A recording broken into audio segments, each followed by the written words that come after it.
ისტორია დაძაბულობის გამთოვებაზე თურქეთს ისრაელსა და სირიას შორის, რადგან ისრაელმა დაადასტურა სირიის ავიაბაზაზე დარტყმა თურქი ჯარისკაცების განლაგების გამო.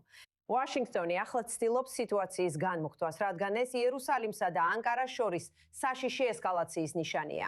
აი მეტი ინფორმაცია ლინ პოხმაიერისგან. ისრაელმა დაადასტურა, რომ სირიის ავიაბაზაზე მიიტანა დარტყმა, სადაც თურქეთი გეგმავდა ჯარის განლაგებას. ღამის განმავლობაში განხორციელებული დარტყმები მიზნად ისახავდა აბუ ალ-დუჰურის ავიაბაზას, ჩრდილო-სიაბაზას ჩრდილო-დასავლეთ სირიაში, რომელიც თურქეთის საზღვრიდან დაახლოებით 70 კილომეტრში მდებარეობს. ისრაელი აცხადებს, რომ სირია არაერთხელ გააფრთხილეს, რომ თურქული ძალების იქ განლაგება ისრაელის უსაფრთხოებას საფრთხეს შეუქმნიდა. მაგრამ დამასკომ ეს გაფრთხილებები უგულებელყო. ისრაელის პრემიერ-მინისტრის ოფისი აცხადებს, რომ ისრაელსა და სირიას შორის მიღწეული იყო შეთანხმება არსებული უსაფრთხოების სტატუს-კვოს შენარჩუნებაზე და რომ თურქული ძალების განლაგება ამ შეთანხმების დარღვევა იქნებოდა. თურქეთი კი კატეგორიულად უარყოფს ამ ბრალდებას. ანკარამ ისრაელის არგუმენტი, ციტირებ, არასერიოზულად შეაფასა. ამასთან თურქმა ოფიციალურმა პირმა აქსიოს განუცხადა, რომ ბაზაზე თურქული სამხედრო ძალები არ იმყოფებოდნენ. მან ისრაელი დაადანაშაულა მეზობელი ქვეყნების დასარტყმელად საბაბის მოგონებაში. დარტყმებმა ასევე გაზარდა დაძაბულობა ვაშინგტონთან. აშშ-ის სირიის სპეციალურმა წარმომადგენელმა ტომ ბარაკმა თავდასხმა დაასახელა როგორც არასაჭირო ესკალაცია, რომელიც რეგიონულ სტაბილურობას არ უწყობს ხელს. მან 24 ნიუსთან 4 შაბათს განაცხადა, რომ ისრაელის ავიაიერიშმა სირიის აბუ ალ-დუჰურის სამხედრო ბაზაზე, ციტატა, მართლაც არსებობდა რეალური რისკი, რომ ეს სწრაფად გადაიზრდებოდა პირდაპირ სამხედრო დაპირისპირებაში ისრაელსა და თურქეთს შორის. ისევე როგორც სირიასთან. მან გააგრძელა, თურქეთის ძალებმა არ იცოდნენ, რომ ისრაელის თვითმფრინავები მიემართებოდნენ ამ კონკრეტული სირიული ბაზისკენ. არც ის იცოდნენ, რა იყო მათი მიზანი. შესაბამისად, მათ შეიძლება გადაწყვიტეს საკუთარი გამანადგურებელი თვითმფრინავების გამოფრენა, რადგან ფიქრობდნენ, რომ თავად იყვნენ თავდასხმის ობიექტი. გუშინდელი მოვლენები სერიოზული და შემაშფოთებელი იყო. თუმცა ჩვენ გვამშვიდებს ის ფაქტი, რომ არავინ დაღუპულა და სიტუაცია არ გამწვავდა. ბარაკი ამბობს, რომ ეხლა მუშაობს იმისთვის, რომ დააფუძნოს ოფიციალური დეესკალაციის მექანიზმი ისრაელს, სირიასა და თურქეთს შორის, რათა მსგავსი ინციდენტები არ გამწვავდეს.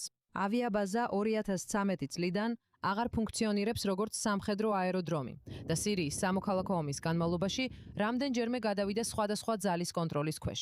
სირიის სახელმწიფო მედიის ცნობით, ისრაელმა 8 დარტყმა განახორციელა ასაფრენ ბილიქსა და საწყობებზე.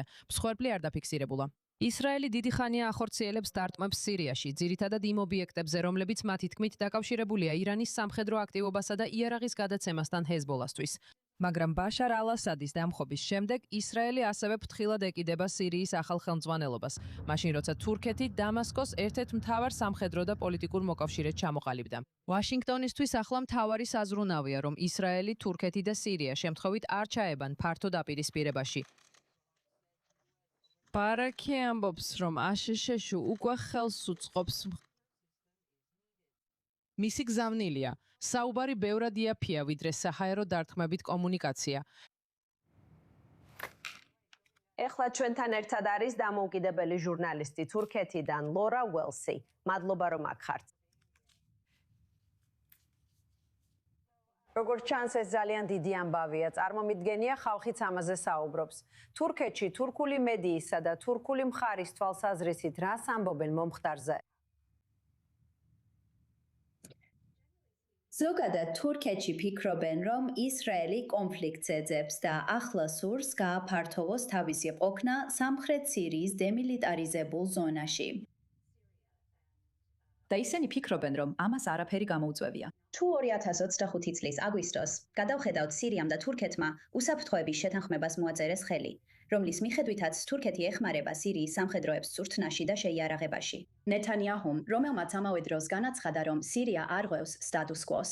და იმ 2025 წლის აგვისტოს თურქეთთან უსაფრთხოების შეთანხმების მიხედვით ისე ჩანს, თითქოს არაფერი განსაკუთრებული ახალი არაფერი ყოფილა. არაბული ცნობების მიხედვით, ორშაბათს აბუ ალ-დუჰურის ავიაბაზაზე თურქული დელეგაცია იმყოფებოდა და მათ შესაძლოა ერთ-ერთი ასაფრენი ბილიკის აღდგენაზე ისაუბრეს. თურქი წარმომადგენლის თქმით, ავიაიერიშის დროს ღამის შუა პერიოდში ბაზაზე თურქული სამხედრო ძალები არ იმყოფებოდნენ. თუ ასეა და იქ მართლაც იყო დელეგაცია. ვიცით თუ არა, რა სახის დელეგაცია შეიძლებოდა ყოფილიყო. ამბობენ, რომ სამხედროები არ იყვნენ, მაგრამ შესაძლებელია, რომ თურქული დელეგაცია სხვა სტატუსით მაინც იმყოფებოდა იქ. ზუსტად არ ვიცით, გარდა იმისა, რაც თურქეთის საგარეო საქმეთა სამინისტრომ განაცხადა, მაგრამ ის კი ვიცით, რომ თურქეთს სირიის სამოქალაქო ომის დაწყებიდან მოყოლებული სირიაში მასშტაბური ყოფნა აქვს. დაარსებული ცნობების მიხედვით, თურქეთს სირიის მთელ ტერიტორიაზე სულ მცირე 12 სამხედრო ბაზა და 100-ზე მეტი საბუშაგო აქვს. სირიის მოსახლეობის დაახლოებით 2/3-დან 3/4-მდე სუნიტია და არსებობს ბუნებრივი კავშირი თურქეთთან, რომელიც უმეტესად სუნიტური ქვეყანაა. გარდა ამისა, ალ-შარა იყო თაჰვიდ ალ-შამის და ასევე ალ-ნუსრას ფრონტის ხელმძღვანელი. ესენი სუნიტი ისლამისტური სამხედრო ჯგუფებია, რომლებიც ასადს ებრძოდნენ. ამ ორ ჯგუფს შორის ბუნებრივი სიახლოვეა. და როგორც იცით, თურქეთი ასევე იბრძოდა ქურთულ ჯგუფებთან სირიის ჩრდილოეთში ამ სამოქალაქო ომის დროს. და ბოლოს თურქეთმა ხელი მოაწერა სამშვიდობო შეთანხმებას PKK-სთან, სეპარატისტულ მებრძოლ ჯგუფთან, რომელიც 40 წელია თურქეთის მთავრობას ებრძვის და PKK-ს დათანხმდა განიარაღებას.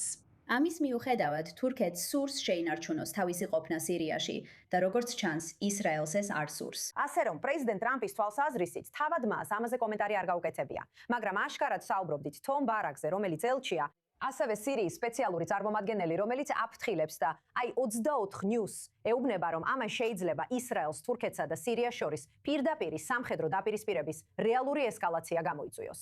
ელჩის ამ კომენტარზე ხალხის რეაქციებიდან გამომდინარე, რამდენად სავარაუდოა, რომ ეს მართლაც მოხდეს. თურქეთი ომს არ ეძებს და სინამდვილეში ცდილობდა ომში არ ჩართულიყო, გარდა იმ მხარდაჭერისა, რომელიც სირიის სამოქალაქო ომის დროს აჯანყებულებს გაუწია. არსებობს შეხლა შემოხლის პრეცედენტი 2015 წელს.